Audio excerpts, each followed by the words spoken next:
हाय, मैं हूँ राखी सावंत और आप मुझे देख रहे हैं फिल्मी मंत्रा पर। और मेरा ये जो शो है कॉफी विद राखी, ये हर हफ्ते आएगा। बिल्कुल ऐसी चटपटी चटपटी गॉसिप, खबरें, इंटरव्यूज, अभिनेता के बारे में, नेता के बारे में, फिल्म के बारे में, पॉलिटिक्स के बारे में हम बात करते रहेंगे। और हाँ, अगर आपके कोई सवाल है तो आप हमें सवाल जरूर भेजिए।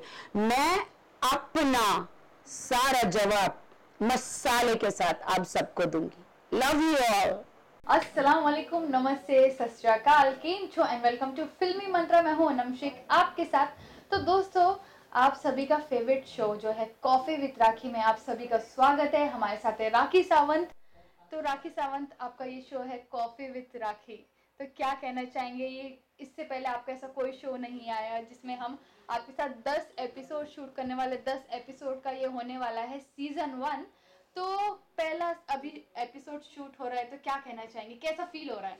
बेबी, मैं तो ये चाह रही हूँ कि अभी कॉफी विद राखी आया, फिर चाय विद राखी, फिर टकेला शॉट विद राखी, फिर बकारी शॉट विद राखी। मैं तो कहती सारे सीजन करेंगे, क्योंकि हिंदुस्तान में इतना मसाले हैं, इतने क्वेश्चंस हैं, तुम पूछ के थक जाओगे और मैं आंसर दे के थक जाऊंगी। तो इससे पहले कि मैं आपके आंसर का जवाब दूं, मैं एक चुस्की लगा लूं कॉफी की। तो फिल्मी मंत्रा पर हम एक कॉफी की चुस्की लेते हैं, जो कि जिसमें इसमें से बहुत सारी स्टीम निकल रही है और सीधे मेरे मुंह में जाएगी ये स्टीम अभी। आहा, what a coffee, better than other coffee. दूसरे जो शो आते हैं ना कॉफी के साथ में, मेरी कॉफी बहुत मस्त है। दूसरों की कॉफी में जहर है और मेरी कॉफी में वाइग्रा है दोस्तों। अच्छा, तो राखी, सबसे पहला मेरा सवाल ये होगा कि आपको कंट्रोवर्सी क्वीन कहा जाता है, तो आप इसको किस तरीके से लेती है? पॉजिटिव वे में लेती है या नेगेटिव वे में? ना पॉजिटिव वे में और नेगेटिव वे में। मैं तो कंट्रोवर्सी क्वीन, मैं इस दुनिया में अकेली थोड़ी ना हूँ। मुझे तो कितने लोग कंट्रोवर्सी करते हैं, लेकिन साधु का जो झोला पहन के बैठ जाते हैं, बड़ा से बड़ा मंत्री जो है वो कंट्रोवर्सी खुद करता है, ऐसे ऐसे बड़े बड़े बोल वचन देता है, झूठे झूठे वादे करता है। वो क्या है? कंट्रोवर्सी करके वोट जीतता है। बड़ा बड़ा हीरो है, वो भी कंट्रोवर्सी करते हैं अपनी फिल्मों के लिए। कुछ कुछ लोग तो क्या क्या करते हैं फिल्म को हिट करने के लिए। कुछ लोग तो गोली मरवा देते हैं, आग लगवा देते हैं, क्या क्या करते हैं। लेकिन सबका ठिकरा मेरे सर पे फुटता है और मुझे लोग कंट्रोवर्सी क्वीन कहते हैं। चलो ठीक है, अगर कंट्रोवर्सी क्वीन का खिताब मुझे दिया है, drama queen, controversy queen, motor mouth, जितने भी माउथ, मैं बहुत ही खुशी खुशी इसे मैं स्वीकार करती हूँ। धन्यवाद। चुस्की, कॉफी की चुस्की लेना बहुत जरूरी है जी। तो ये सवाल का जवाब तो हमें मिल गया। अब मेरा दूसरा सवाल ये है जी कि बीजेपी जो है वो 4 स्टेट्स में हार चुकी है, ठीक है? तो अब क्या कहना है कि इसकी हार की वजह क्या है? कभी भी दुश्मन को रणनीति में, राजनीति में कमजोर नहीं समझना चाहिए। मुझे बहुत दुख हुआ सबसे ज्यादा जब ऑपोजिशन वालों ने राहुल जी को पप्पू पप्पू, बार बार पप्पू पप्पू बोलते थे। तो कांग्रेस जो सामने है वो लोग भी बेचारे जहर पी लिए, उन्हें भी ऐसा लगा कि पप्पू पप्पू कहते हैं।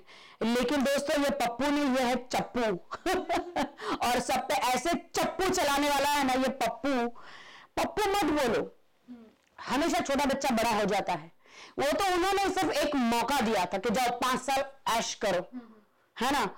राहुल गांधी जी, एक उनके ब्लड में राजनीति है, उनके डीएनए में राजनीति है। वो जैसे इंदिरा गांधी जी, नेहरू जी, गांधी जी, पूरा गांधी परिवार, like you know, and Sonia ji, Rajiv ji, राजनीति, देशभक्ति तो उनके ब्लड में है। और वो एक बंदा है जो घर घर में जाके उनकी घर की कप में चाय पीते हैं, उनके साथ खाना खाते हैं खटिया में बैठकर। दूसरे मंत्रियों को आपने कब देखा उनके घर में जाकर उन्हीं की रोटी खाते हुए या उन्हीं के घर में बैठ के उनकी चाय पीते हुए? सिर्फ आप गिदड़ भपकिया झूठे वादे करने से या झूठे भाषण देने से ज्यादा आप क्या 500, उसके बाद क्या आप अपनी तिजोरियां भर रहे हो और देश मर रहा है। किसान मर रहा है, देश का नव जो युवा है वो मर रहा है, बेरोजगार हो गया है, और फिल्म इंडस्ट्री भी तबाह हो गई, हर कोई तबाह हो गया है। लोगों को काम चाहिए, लोगों को पैसा चाहिए। जो अमीर था वो भी गरीब हो गया है, गरीब तो कब्र में चला गया है। सिर्फ एक बंदा ही ऐश कर रहा है 150 करोड़ 200 करोड़ की शादी करके, वो है अंबानी परिवार। इस पूरे दुनिया में एक बंदा ही ऐश कर रहा है, पूरी पृथ्वी पे अंबानी ही राज कर रहे हैं। जी हम उन पे जरूर वापस आएंगे। पर मेरा ये तीसरा सवाल ये है आपसे, मुझे बोलना है कि अंबानी परिवार ने पूरे हिंदुस्तान के मंत्रियों को, एक्टरों को, सबको गुलाम बना के रखा हुआ है। जी ये पैसा बोलता है, ये पैसा बोलता है। जी तो मेरा ये तीसरा सवाल आपसे ये है कि श्री माननीय मोदी जी जो है, आपको क्या लगता है वो 2019 में अपनी सरकार लेकर आएंगे या फिर ले पाएंगे? देखिए, मैं इसके बारे में क्या बोलूं, क्योंकि एक वक्त था जब मैंने खुद प्रमोशन किया था उनके लिए। मैंने कहा था कि उनको एक मौका देना चाहिए, तो हमने एक मौका दिया। जी एक मौका हमने दिया, और हम किसी के खिलाफ नहीं यहाँ बोलना चाहते। हम तो उनको वोट देंगे जो देश चलाएगा, देश के गरीब के हित में होगा, देश हमारा हिंदुस्तान आगे बढ़ेगा, ना कि भिखारी हो जाएगा, ना कि लोग आत्महत्या करेंगे, ना कि जो हमारे देश के नेता है वो America, London, China, Bhutan, Pakistan हर जगह घूम रहे हैं, गरीबों के पैसे पर राज कर रहे हैं। उनके बाप का, हर किसी का पैसा है क्या? उनके बाप का पैसा है, गरीब का पैसा, देश का पैसा है। देश के पैसे पर अय्याशी करते हैं ये बड़े बड़े जो सब लोग मंत्री हैं, मैं नाम किसी का नहीं लूंगी, है ना, हर किसी के पैसे पे ये ऐश करते हैं। अरे तुमको शर्म आनी चाहिए। कौन से प्रोटोकॉल में लिखा है कि आप गरीबों को छोड़ दीजिए, आप गरीबों को काम मत कीजिए और सब अमीरों के, स्टारों की शादियों में जाइए? मतलब नहीं है ना। और आपने जो भी वादे करे हैं, कहां एक वादा तो बताओ, एक वादा पूरा हुआ हो? एक वादा मुझे बताओ जो पूरा हुआ हो। मैं किसी के खिलाफ नहीं हूं, जैसे दूसरे लोगों को अधिकार है लोकतंत्र में बोलने का, वैसा मुझे भी अधिकार है बोलने का, as a citizen of India. जी ये आपकी भावनाएं हैं मोदी जी को लेकर? मैं किसी का नाम नहीं ले रही हूँ जी, मैं देश के लिए बोल रही हूँ, मैं देश के गरीब के लिए बोल रही हूँ, देश के किसान के लिए बोल रही हूँ, देश की जो पीढ़ी है, जवान लोग हैं, जिनको नौकरियां चाहिए, ना यहाँ नौकरी मिल रही है, ना यहाँ छोकरी मिल रही है। ओके ओके, सो मेरा नौकरी मिलेगी तो छोकरी मिलेगी ना। जी जो मेरा अगला सवाल ये है कि आपने सोनिया गांधी को उनके बर्थडे पे विश भी किया था, और वो भी इंस्टाग्राम पर, वो भी काफी प्यारे तरीके से, तो मैं उसके बारे में जानना चाहूंगी। हाँ, राहुल गांधी जी, पहले मैंने जो भी कमेंट किया होगा वो नादानी है, बट अभी राहुल गांधी जी के लिए मैं अपने भाई के समान समझती हूँ उन्हें। He is like my brother. जितने भी नेतागण, जितने भी लोग हैं, वो अपने मेरे भाई के समान ही हैं। कुछ बड़े हैं मुझसे तो पिता समान है, अदरवाइज भाई समान है। हाँ, मुझे सोनिया गांधी जी से बहुत प्यार है। देश की बहू है, ईमानदार है, और देश के प्रति उन्होंने बहुत बलिदान दिए हैं पूरे गांधी परिवार ने। तो दिल में मेरे बहुत प्यार है, उनके लिए इज्जत और रिस्पेक्ट है, इसलिए मैंने उनको विश किया था। और आप काफी खुश भी नजर, बहुत ज्यादा खुश थी, और मैंने कहा था कि मैं विश मांगती हूँ कि सोनिया जी, परमेश्वर से कि जो आपकी इच्छा है वो जरूर पूरी हो। और फिर उसी के बाद जो कांग्रेस जीत गई, फिर आपने वो भी, वाओ, ये तो अचंभा था मेरे लिए। मैंने सोचा भी नहीं था कि हर जगह कांग्रेस जीतेगी करके। जी बट मैंने उनके लिए प्रे किया था। अच्छा, बट लेकिन कांग्रेस ने बहुत मेहनत करी है, स्पेशली राहुल गांधी जी ने और उनके कार्यकर्ताओं ने बहुत मेहनत करी है। लोग बोलते गए, उनको गालियां देते गए, पावर में आके, पावर में आप है, उनको गालियां देते गए, लेकिन वो सहते गए। और अब उनकी जीतने की बारी है। 2019 आर शब्द के लिए बहुत लकी होने वाला है। राहुल गांधी जी के बारे में आप क्या कहना चाहेंगे? किस तरह की व्यक्ति हैं? शायद से आपने उनसे मिले भी होंगे कभी ना? साधारण, सीधे साधे हैं, और देश की उन्नति करना चाहते हैं, देश की युवा पीढ़ी है उनको आगे बढ़ाना चाहते हैं, उनको काम देना चाहते हैं और मुझे लगता है कि वो देश का भविष्य जो उज्जवल करना चाहते हैं। मुझे बहुत बुरा लगता है जब लोग उन्हें चिढ़ाते हैं, पप्पू पप्पू कहते हैं और बार बार कहते हैं इनकी जनेऊ जनेऊ जनेऊ इनकी सही नहीं है, जनेऊ नहीं पहनते हैं। मैं एक बात कहना चाहती हूँ, जो जनेऊ पहनते हैं उन्होंने देश के लिए क्या उखाड़ लिया? देश को बर्बाद कर दिया। क्या उखाड़ लिया देश के लिए, बताइए? क्या जनेऊ जनेऊ, क्या मंदिर मंदिर लगा रखा है? मुझे समझ में नहीं आता, मुझे नहीं समझ में आता। ये लोग मंदिर मंदिर जनेऊ जनेऊ लगा रखा है और राजनीति में आके जात पात को भगवान को बीच में लेकर आए हैं। बंटवारा हो गया है कि मुस्लिम हिंदू सिख ईसाई का बंटवारा भगवान को भी बांट दिया। मतलब भगवान को तो भी नहीं छोड़ा, इंसान को तो नहीं छोड़ा, देश को नहीं छोड़ा, भगवान को भी नहीं छोड़ा। नाम भी चेंज हो गए। हाँ, मतलब यहां ऐसा है कि वोट पाना है, मंत्री बनना है तो कहीं गरीब के घर में ना दिखो, मंदिर में जरूर दिखेगा कोई ना कोई मंत्री पूजा करते हुए, भगवान को गोल्ड चढ़ाते हुए, भगवान को पैसा चढ़ाते हुए। वहां पर गरीब मर रहा है, गरीब आत्महत्या कर रहा है, गरीब के बच्चों के पास नौकरियां नहीं है, महिलाओं की आबरू लूटी जा रही है। उनको बचाओगे तो आप मंत्री बनोगे। मैं भगवान तो सबके लिए, भगवान को आप प्रसाद नहीं भी चढ़ाओगे तो भगवान भगवान है, भगवान को आप रिश्वत नहीं दे सकते। भगवान मनुष्य को बनाता है, मनुष्य भगवान को नहीं बना सकता।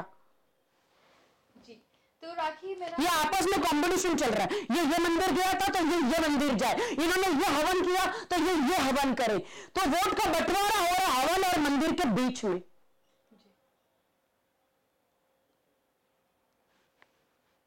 प्रभु इस देश को बचा लो, प्रभु इस देश की युवा को बचा लो, इस देश के नागरिकों को, देश की जनता को बचा लो प्रभु। सबके घर में पैसा आए, नौकरी आए, काम आए, सब लोग मेहनत कर रहे हैं। गरीब तो मर चुके हैं, एकदम गरीब तो गरीब हो चुका है और अमीर तो अमीर बनता जा रहा है। जी, तो राखी मेरा अगला सवाल ये होगा, अमीर से याद आया जी कि हमने इंस्टाग्राम पर देखा था, आपने एक पोस्ट किया था कि अंबानी जी ने आपको इनविटेशन दिया है और आपके पास टाइम नहीं इसलिए आप अटेंड नहीं कर पाए। उनको लेके काफी शिकायत कर रहे थे, तो उसके बारे में जानना। नहीं, मुझे तो अंबानी का आया था डेफिनेटली शादी में आने के लिए, लेकिन मैंने ठुकराया। मैं किसी की चमचागिरी थोड़ी करती हूँ। मैं क्यों एकदम बड़ा लहंगा पहन के जाऊं? हेलो, देखिए मेरी औकात देखिए, मैं अंबानी के परिवार की शादी में मुझे बुलाया गया है, मैं आके अपने कॉस्ट्यूम और अपना क्यों मैं ड्रामा करूं? नहीं जरूरत है। हाँ, मैंने परफॉर्मेंस के पैसे मांगे थे उनसे, लेकिन उन्होंने तो मेरे डुप्लीकेट को लाके खड़ा कर दिया। मुझे नहीं पता, मेरे जैसा सेम कॉस्ट्यूम पहना के उन्होंने डांस किया। आप देखिए मेरा कॉस्ट्यूम देखिए, उसका कॉस्ट्यूम देखिए, मैं आपको वीडियो देती हूँ। 150 करोड़ भाई शादी में खर्च हुए जी। उतना अगर गरीबों पे करते, ओह, सारी बॉलीवुड इंडस्ट्री, कितनी दुआएं मिलती। सारी बॉलीवुड इंडस्ट्री उनकी शादी, उनकी बेटी की शादी में गई थी। तो आपको मैं सबसे ज्यादा शॉक थी कि सलमान खान सबसे पीछे डांस कर रहे हैं, बॉलीवुड के स्टार। सलमान जी आप पीछे क्यों डांस कर रहे हो? लोग सब आगे डांस कर रहे थे। और ऐश्वर्या, और हाँ, ऐश्वर्या तो मस्त अपने दिन की नहीं थी, वो तो मेरी फेवरेट है, डार्लिंग है मेरी, I love her, I love Aishwarya and Abhishek Bachchan. हाँ, वो लोग अपने मजे में रहते हैं, क्योंकि अमित जी बच्चन परिवार से तो मैं बहुत ज्यादा प्यार करती हूँ। और दीपिका और रणवीर के बीच डांस, क्या डांस था दीपिका रणवीर का, सब लोग एंजॉय कर रहे थे। मतलब अंबानी का नाम लेते मतलब इस देश के भगवान हो गए हैं, भगवान को सब भूल गए, अंबानी भगवान हो गया है। सब हाजिरी लगाना, हर मंत्री और हर संतरी, हर तंत्री और हर आर्टिस्ट उनके वहां पे हाजिरी लगाते हैं, क्योंकि फाइनेंस करते हैं ना फिल्म में, तो बटरिंग तो करना ही पड़ता है, थोड़ा बटरिंग बहुत जरूरी है। अगर मंत्री नहीं गया तो उनको चुनाव लड़ने के लिए पैसा कौन देगा? आर्टिस्ट नहीं गया शादी में तो फिर उनकी फिल्मों में फाइनेंस नहीं होगा ना। तो कहने का ये रीजन भी हो सकता है। रीजन हो नहीं सकता, यही रीजन है। ये लोग भगवान बन गए हैं, ये भगवान है, भगवान है। जिसके पास जितना ज्यादा पैसा है वही भगवान है। अरे तुम लोग गरीबों का खून चूस चूस के तो इतना पैसा बनाया, इतना जियो, ये वो जियो क्यों रखा? हमने मरो रखना चाहिए था। जियो क्यों रखा? मरो। अगर उतना पैसा गरीबों में, मैं बोलती 150-200 करोड़, अगर उतना भी गरीबों का, किसानों का कर्जा माफ कर दिया जाए तो जो एक गरीब की दुआ लगती है ना, उनकी बेटी को लगती है ना, ओहो। अब इनके मुकाबले में कपिल शर्मा की शादी देखो। कपिल शर्मा हमारा किसी से कम है क्या? बिल्कुल नहीं। वो चाहता तो वो भी ताजमहल में शादी करता, लेकिन उन्होंने गरीबों को बुलाया क्योंकि जनता चाहिए, जनता का प्यार। जनता भगवान है। कोई एक मनुष्य, अंबानी परिवार भगवान नहीं है, जनता भगवान है। जनता का प्यार, जनता की दुआ। कपिल शर्मा को कितनी दुआएं मिली है, उन्होंने सब पे इन्विटेशन दिया। जी, आपको भी इन्विटेशन दिया था और आपने कहा था कपिल मैं तुम्हारे लिए स्पेशली आके परफॉर्मेंस भी दूंगी, मैं आके मिलूंगी करके। हाँ, और फिर तो कपिल की शादी में मुझे सबसे बेस्ट अब तक की शादी कपिल की लगी है जी, बहुत बेस्ट। शादी तो रणवीर और दीपिका की भी शादी बहुत अच्छी लगी, और प्रियंका और निक की शादी तो वाओ। जी, मतलब मेरे आंख में आंसू आ गए लिटरली। कितना निक हमारी प्रियंका से प्यार करते हैं, क्या गाउन पहना था, एकदम प्रिंसेस लग रही थी। वही मैं पूछने वाली थी कि प्रियंका और निक की जो शादी थी वो काफी टाइम से चर्चों में थी और काफी अलग तरीके से उन्होंने भी जैसे कि सब बाहर जाते हैं शादी करने, वही तो, इंडिया में रहते हो, इंडिया में फैन पाते हो, इंडिया में खाते हो, इंडिया का खाते हो, और शादी जाके बाहर करते हो। जी, I respect Priyanka Chopra, I salute her कि पूरा वहां से फिरंगियों को लेकर यहाँ पे आई, उनको हमारा रहन सहन, घाघरा चोली सबको पहनाया, इंडियन ड्रेस पहनाया, और उन लोग को यहाँ पे लाके पूरा इंडियन ट्रेडिशनल के हिसाब से यहाँ पे शादी करी। वाओ। यस, और दोनों खाते यहाँ हैं लोग, नाम यहाँ करते हैं, यहाँ का पैसा चाहिए, फेम नेम सब कुछ यहाँ, लेकिन शादी वहां जाके करते हैं। For what? पहनना तो वही इंडियन ड्रेस ही है, चाहे तुम इटली में करो, चाहे पाटली में करो, चाहे तुम अमेरिका में करो, कहीं पे भी करो। तो मुझे इतना गुस्सा आया, तो इसलिए मैंने भी डिसाइड किया मैं भी पूरा न्यूड शादी करूंगी। शादी से याद आया, आपकी और दीपक की शादी का क्या स्टेटस है और अभी हमें क्या सुनने मिलने वाला है? नहीं, एक्चुअली क्या, हमारा कोई शादी का कोई प्लान ही नहीं था, फ्रैंकली स्पीकिंग कोई प्लान नहीं था। ये सब शादियां कर रहे थे ना, अलग यहाँ वहां, छुप छुप के जा रहे, कोई बोट में जा रहा, छुप। शादी तो धूमधाम से होती है ना, धूमधाम मतलब जो अपने हिसाब से, पेरेंट्स ये वो आता है। अभी तुम अभी अमेरिका जाओगे, चुप कर शादी करने का क्या मतलब है? चुपचाप आउट ऑफ इंडिया जाके शादी करने का क्या मतलब? आप पैदा होते हैं, मासी मासा, खानदान में मेहंदी लगती है, पूरा खानदान आते। जब आप इंडियन हो, इंडिया के लोग, कुछ लोग अफोर्ड नहीं कर पाते अमेरिका जाना, ये ना टिकट वगैरह, तो पूरा खानदान, जब एक बड़ी हीरोइन है, हीरो है, तो पूरा खानदान आना चाहता है शादी में। तो मुझे नहीं अच्छा लगता कि कोई बाहर जाके शादी करे। तो हम पे मजाक कर रहे थे, हम पे स्पूफ कर रहे थे, मेरे अंदर भी एक शादी का उछाल आया था कि मुझे भी हाँ मुझे भी शादी करनी है। तो मैं तो किसी लड़के को तो नहीं बुला सक रही थी, तो दीपक तो अपना बेचारा गे है तो दीपक ने बोला क्योंकि मैंने ताले का ऐड किया था, तो दीपक को चाबी मिली कि वो आखिर मैं तुमसे शादी करूंगा और ये तुम्हारे ताले की चाबी मुझे मिल गई है। तो मैंने बोला चल आजा, फिर आजा आजा करते हैं, आजा शादी करते हैं। और ये काफी अलग था कि न्यूड शादी और सुहागरात, वो भी सबके सामने। एक्चुअली मेरी फिल्म आ रही है हॉटी वर्ड्स नॉटी, उसमें ये कॉन्सेप्ट है। आनंद राउत की फिल्म है और आ रही है कि इसमें लाइव स्वागत होती है मेरी मीडिया के सामने, बेटा अपने बाप को बेच देता है। अरे बाप रे, इट्स अ फैंटास्टिक फिल्म। अच्छा, मेरा ये सवाल अभी अगला ये है कि आपके जो भी आप इंस्टाग्राम पर पोस्ट करती हो वो हमेशा से ही अलग अलग कंट्रोवर्सीज करता ही है। तो आपने एक वीडियो डाला था टिप टिप बरसा पानी का, जिसमें एक लड़का और एक लड़की डांस कर रहे होते और पीछे इंडिया का फ्लैग लगा होता है, और वो वीडियो काफी वायरल गया था और उसमें आपने कुछ टाइटल भी नहीं दिया था। तो मुझे जानना है कि मैंने टाइटल दिया था, मैंने कहा भगवान मेरे देश में ऐसा होता है। जी, आपने कमेंट सेक्शन में एक बार मैंने अमेरिका में मोदी जी की ड्रेस पहन ली थी, तो यहाँ तो बवाल हो गया था, मारा मारी, ये लफड़ा गालियां मुझे गलत करने शुरू हो गए थे, क्योंकि मैं सेलिब्रिटी थी और सेलिब्रिटी को टारगेट लोग आसानी से कर लेते हैं, है ना। तो ये जो डांस हो रहा था पीछे इंडियन फ्लैग लगा के, ये इंडिया में ही हो रहा था।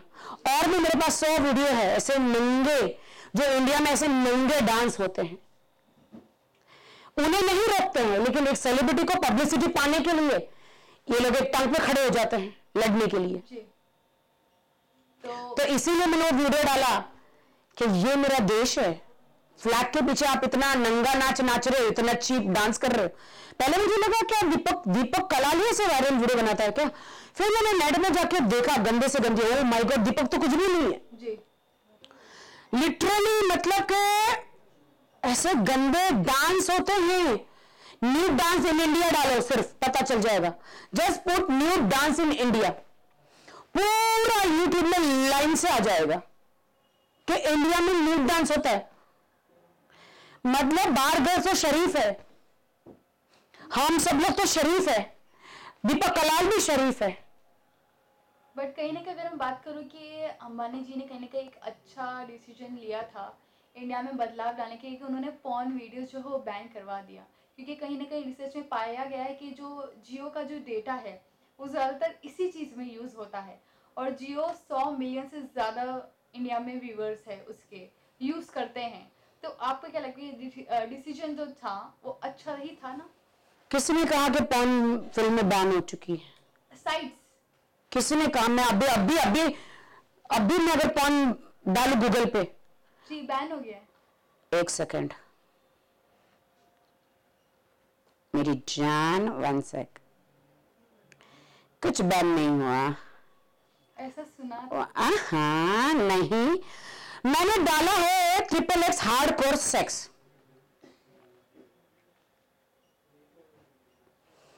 अंबानी परिवार ऐसा कर सकते हैं? आपको लगता है? ये देखो, मैंने शुरू किया, पूरा पॉर्न आ गया, मैं वीडियो नहीं चलाऊंगी। अंबानी जी ये लोग, ये आप देख रहे हैं, शुरू हो गया, आपके सामने शुरू हुआ। ये लोग कोई चीज अच्छी करेंगे देश के लिए? आपको लगता है देश को कैसे पैसे मिलेंगे उन लोग को? वो लोग सिर्फ मनी माइंडेड लोग हैं, ये काम कर ही नहीं सकते। मैंने तो आपके सामने साइड खोल दी, कहां से अच्छा काम हुआ? एक अच्छा काम दे, देखो लोग फाइनेंशियल लोग हैं, उनका काम है फाइनेंस देना, और गुजराती तो अपना फायदा देखते हैं, पैसा देते हैं और ब्याज लेते हैं। तो मेरा ये अगला सवाल ये होगा कि आपने मीका सिंह के ऊपर भी काफी कुछ बोला था, उनकी तरफ काफी साइड्स ली थी आपने कि कोई तो उनको बचा लो, मेरे मीका को बचा लो, तो क्या कहना चाहेंगे मीका सिंह के लिए? मीका मेरा बहुत अच्छा दोस्त है। एक टाइम पे मुझे पता है कि उन्होंने बहुत ही घिनौनी हरकत करी थी, बहुत ही, अगर मैं फिर से हैश मीटू करती तो शायद वो अभी भी जेल में होता। वो उसको जेल में कोई डाल नहीं सकता। ये तो दुबई की पुलिस बहुत अच्छी थी कि एक्शन लिया, मुंबई की पुलिस तो जाने ही दो, उसके बारे में क्या बोलूं। उस समय मैंने केस किया था तो कुछ हुआ नहीं था, और जेन्युइन मेरा केस था, मुंबई पुलिस के पास सारे सबूत थे, पर उन्होंने कुछ नहीं किया। क्यों छोड़ दिया था मुझे नहीं पता उस वक्त का, लेकिन बाद में मैं थक हार के मैंने दुश्मन को दोस्ती में बदल दिया, दोस्ती कर ली, क्योंकि मैं परमेश्वर में हूं, और मैंने कहा कि दुश्मन पल के फायदा क्या, दोस्ती कर लो। तो इसलिए जब उनके साथ अत्याचार हुआ, और मैंने सुना कि 17 साल की लड़की को उन्होंने प्राइवेट पार्ट्स के अलग अलग फोटो भेजे, और कभी किसी डॉक्टर को थप्पड़ मारा, कभी कुछ न कुछ कांड करते रहता है। तो मैंने कहा कि मुंबई पुलिस होती तो छूट जाता, क्योंकि मुंबई पुलिस उसको डालती ही नहीं अंदर, जेल में नहीं डालते, दूसरे दिन भी वो छूट जाता, क्योंकि हमारे यहाँ पे ऐसे सब चलता है। और दुबई की पुलिस तो बहुत खतरनाक है, तो तभी मैंने बोला था कि अब दुबई में पकड़ा गया तो फिर गया। मैंने कहा तो अभी क्या कहना चाहेंगी, कुछ रिक्वेस्ट करना चाहेंगी? रिक्वेस्ट तो अभी मुझे मेरे ख्याल से छोड़ दो, एक्चुअली मुझे पता नहीं है। अच्छा, अगर नहीं छोड़ा है तो प्लीज मैं रिक्वेस्ट करती हूँ कि मीका जी नहीं बदलेंगे वो वैसे ही रहेंगे। दुबई पुलिस, आप मीका जी को छोड़ दीजिए, वो मेरे मित्र हैं, और उनसे ये गलती हो गई है और ये बार बार ऐसी गलतियां होती रहेगी, आप उन्हें छोड़ दीजिए और मेरे ख्याल से वो नहीं करेंगे ऐसे दोबारा। मैं उसकी गारंटी लेती हूँ राखी सावंत कि वो दोबारा ऐसा कुछ नहीं करेंगे, आप उनकी गलती को माफ कर दीजिए। अगर मैं यही सब की बात करूँ तो रिसेंटली आपकी जो दोस्त है जरीन खान, वो भी इसी किसी चीज में फंस गई हैं, तो उनके बारे में क्या कहेंगी? एक्चुअली जरीन खान की सच्चाई अभी मुझे पता नहीं है। मुझे पता चला है कि कार एक्सीडेंट में एक युवक की मौत हो गई है, तो मुझे पूछना है कि जरीन खान कार चला रही थी या उनका ड्राइवर चला रहा था, उसके पर मैं कमेंट करूंगी। एक बात पता चले, अगर जरीन खान कार चला रही थी तो फिर बहुत बुरी बात है, लेकिन अगर ड्राइवर कार चला रहा है तो इसमें जरीन खान का कोई कसूर नहीं है। जी, तो ये हम अभी अपने अगले एपिसोड में बात करेंगे। जरूर हम पूरी तहकीकात करेंगे। जरीन को मैंने फोन लगाया है, मैं पूछताछ करूंगी कि जरीन कार कौन चला रहा था, और आप भी थोड़ा इंक्वायरी कीजिए। जी बिल्कुल, फिर हम लोग मिलकर ड्राइवर की बैंड बजाएंगे। जी, तो दोस्तों ये था हमारा आज का एपिसोड 1, जिसका कॉफी विद राखी जो नाम है शो का। तो ऐसे ही हमारे साथ बने रहिए ऐसे ही एपिसोड के लिए। अब हम मिलेंगे अगली बार एपिसोड नंबर 2 में राखी के साथ एक नए मुद्दे के एक अलग अलग मुद्दे और पूरी सच्चाई से, बगैर किसी के बाप से डरे मैं आपको पूरा बिल्कुल सारा जवाब दूंगी। जी, अगर आप भी कुछ चाहते कि राखी आपके कुछ सवालों का जवाब दे, तो हमारे ये वीडियो अपलोड होने के बाद कमेंट सेक्शन में अपने अपने सवाल छोड़े, या तो फिर हमारे इंस्टाग्राम फेसबुक पे जाके हमारा चेकआउट करें filmymantara.com on Twitter, Instagram and Facebook. तब तक कि अपना ध्यान रखिए और अगर आपको पसंद आए हमारा इंटरव्यू तो लाइक जरूर करें और सब्सक्राइब जरूर करें। जी, तब तक के लिए कीप स्माइलिंग। मिलते हैं अगली बार।